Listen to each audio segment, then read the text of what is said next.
Hello everyone, I'm Olga from edgeberry.com and welcome. Today we are going to learn how to baste a quilt. There are several popular methods people use to baste quilts. In fact, if you ask 100 different quilters how to baste a quilt, you just may get 100 different answers. I heard that every experienced quilter has their favorite quilt basting technique. Well, I'm just starting to get my experience in quilting, so I decided to try all the different ways and choose the one that works best for me. What does it mean to baste a quilt? When you baste a quilt, you attach the batting and the backing to the quilt top in such a way that none of the layers shift during quilting. A properly basted quilt is much easier to work with and will produce a finished product that's free of unwanted wrinkles and folds. Basting is the first step in the actual quilting process. The only time you won't need to baste a quilt is if you are quilting it on a long-arm quilting machine. For this video I used just a small piece of quilt. It was much easier to film than the large quilt, but the process is exactly the same. While you are here, I invite you to subscribe to my YouTube channel, Edgeberry Sewing Tutorials. This channel is updated weekly with free sewing projects and tutorials such as the one you are going to see today. I'm so happy that you have joined me. So let's learn how to baste a quilt. Let's start with safety pins. But you know what? Don't use the wrong type of safety pin. Regular safety pins, they have two straight sides and a tip. Don't work well for pin basting. The straight sides make it awkward to pin the layers together without bunching the fabric. The point is usually too dull to slide through all three layers easily. So use only safety pins that are specially designed for basting quilts. They have the single angled side that allows you to poke down through the top of your fabric and back up again. That angled side makes pins basting much easier because it eliminates the bunching of the fabric on the bottom side. Basting pins are also super sharp, and some use thinner metal to slide through multiple fabrics much more easily. Pros and cons of pin basting with safety pins. Pin basting is one of the most secure methods of holding the layers together. But safety pins may be difficult to use for people with limited mobility in their hands. Pin basting is time-consuming at both the beginning and the end. I mean, you will have to take all those pins out, right? If you sew over a pin, it can damage your sewing machine, and they leave holes in my fabric. The fabric is good quality quilting cotton. See the holes? Well, the fabric is self-repairing, so I don't think we have a big problem here.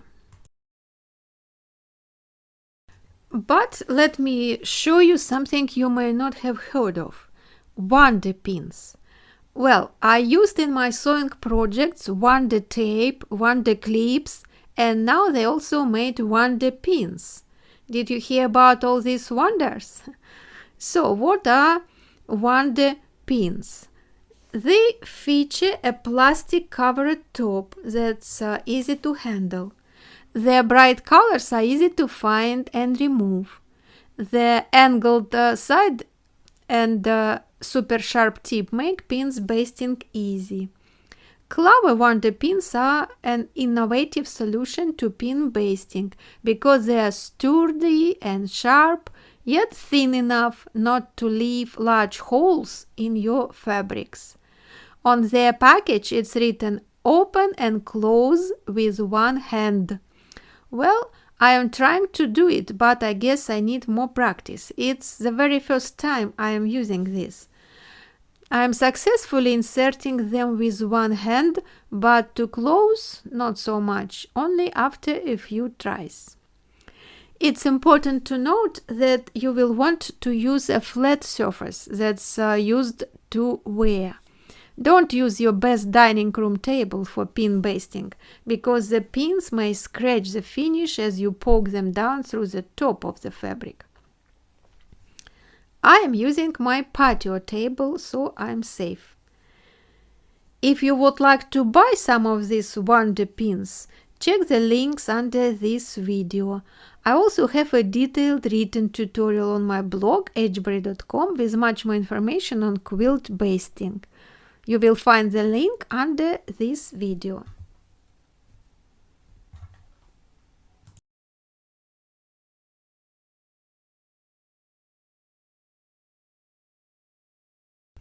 Okay, now let's see how to baste a quilt using a quilt basting gun. Did you hear about this tool? A quilt basting gun makes quilt basting a quick job. There is no meticulous placement of safety pins. You simply aim and shoot, and tiny plastic tags hold the layers of your quilt sandwich securely together. A basting gun for quilting looks and functions exactly like the tagging guns used in the retail industry to attach price tags to clothing. Load your basting gun with quilting tags and begin basting. Oh, this first one didn't work. I know why. Keep the gun exactly perpendicular to the quilt, and then it will work perfectly. Shoot the tags through the quilt, making sure they pierce every layer. The major difference is the length of the individual tags. The tags used in a basting gun are short, just a fraction of an inch long. As a result, they hold the 3 layers of quilt sandwich closely together. Quilt basting guns have both advantages and disadvantages. They speed up the process. Adversely, they slow down the finishing process, because you must cut away each individual tag after the piece has been quilted. Eventually, the gun's needle will need replacing. My basting gun is called Quilt Tag, and this is the one with more good reviews on Amazon. If you want to buy one of these, check the links under this video. Place tags no more than 4 inches away from each other all over the quilt, working from the center out to the borders on all sides.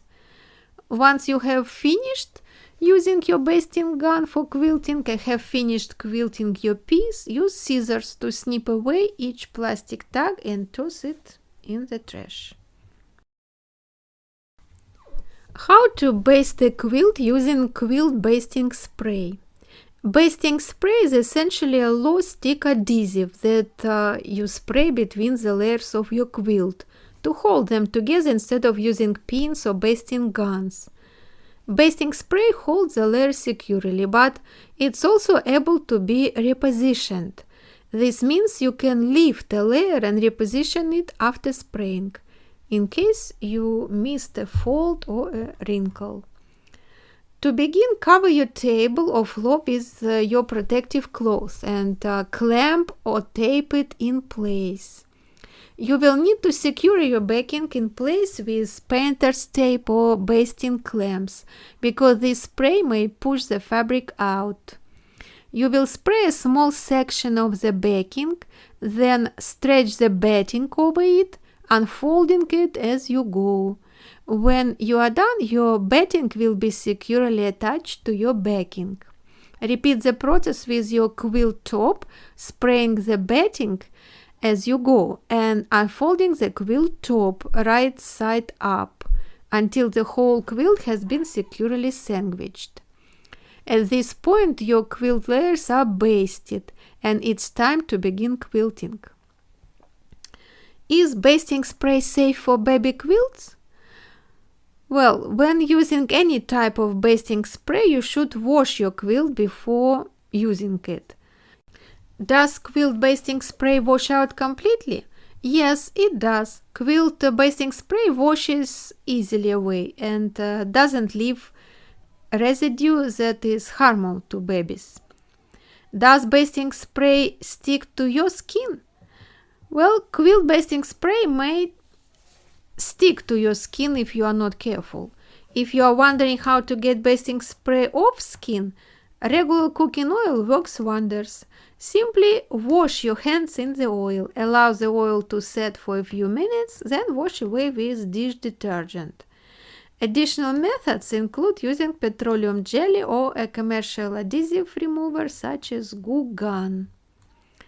The biggest benefit of spray basting your quilt instead of pinning it is the time you will save. It may take an hour or more to pin baste a quilt, while spray baste can be applied in minutes. Spray baste does require washing afterwards, however, and if you are someone who is sensitive to chemicals, pinning or thread basting may be a better option. You can also baste your quilt using straight pins in the same way you would use safety pins. Straight pins may be easier to use than safety pins, especially for quilters who have limited mobility in their hands. But straight pins are more prone to pricking you as you quilt.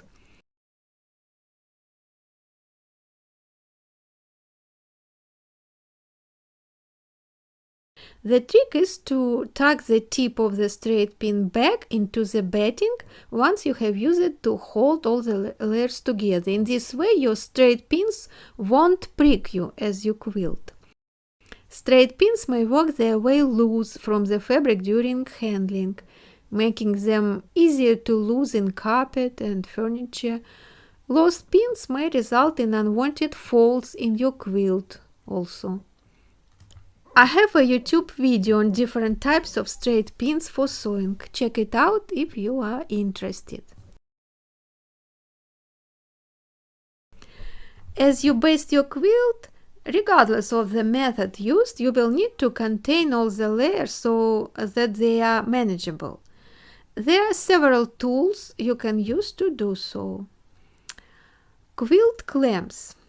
Quilt clamps aren't usually used to baste your quilt, but they certainly make the process run more smoothly.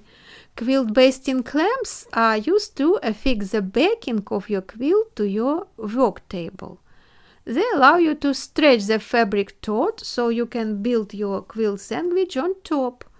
Basting clamps will help you baste your quilt regardless whether you use spray, pins or thread. Simply stretch your backing fabric across your table and slip the clamps over the edges, capturing the fabric as well as the table. Thank you so much for joining me on this sewing tutorial, and once again I invite you to subscribe and take a look around at some of the other tutorials on my channel that might be useful to you. Please share this video and give it a thumbs up if you enjoyed it. And I will see you again next week. Happy sewing!